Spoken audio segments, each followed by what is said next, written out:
Badan Pusat Statistik BPS Kabupaten Nagan Raya menyebarkan sebanyak 165 orang petugas lapangan untuk melaksanakan pendataan sensus ekonomi 2026 di seluruh kecamatan di wilayah Kabupaten Nagan Raya. Kegiatan ini bertujuan memperoleh data yang akurat sebagai dasar penyusunan kebijakan pembangunan nasional maupun daerah. Kepala Badan Pusat Statistik BPS Kabupaten Nagan Raya, Nuri Rosmika, mengatakan pelaksanaan sensus ekonomi 2026 berlangsung dari tanggal 15 Juni hingga 31 Agustus 2026 dengan sasaran seluruh pelaku usaha masyarakat. Ia menjelaskan pendataan meliputi berbagai aspek, diantaranya karakteristik usaha, kendala yang dihadapi pelaku usaha, potensi pengembangan usaha, serta karakteristik sosial rumah tangga yang menjalankan aktivitas ekonomi. Seluruh data yang dihimpun nantinya akan menjadi indikator penting bagi pemerintah dalam merumuskan kebijakan pembangunan, menyusun program pemberdayaan ekonomi, serta meningkatkan kesejahteraan masyarakat. Khusus di Nagan Raya kita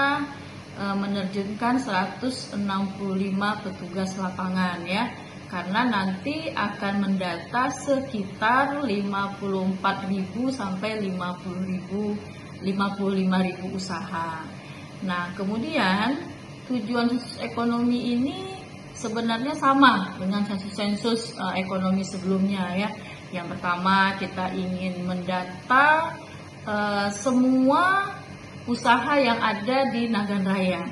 Kemudian setelah didata, baik itu karakteristik usahanya, baik itu kendala yang dihadapi, baik itu potensi usaha tersebut, nantinya selama 10 tahun ke depan, data ini akan digunakan oleh pemerintah daerah untuk kebijakan usaha, kebijakan UMKM, kebijakan bantuan ataupun peluang yang dibutuhkan selama 10 tahun ke depan. Ia juga mengajak agar masyarakat dan para pelaku usaha untuk memberikan informasi yang benar, lengkap dan jujur kepada petugas sensus sehingga agar data yang dihasilkan berkualitas serta dapat dipertanggungjawabkan. Dan ia juga mengharap agar dukungan seluruh masyarakat Nagan Raya untuk menerima petugas sensus dan memberikan data sesuai dengan kondisi sebenarnya. Partisipasi masyarakat sangat menentukan keberhasilan sensus ekonomi demi terwujudnya perencanaan pembangunan yang lebih tepat sasaran. Reporter RRI Arif Rizalul melaporkan.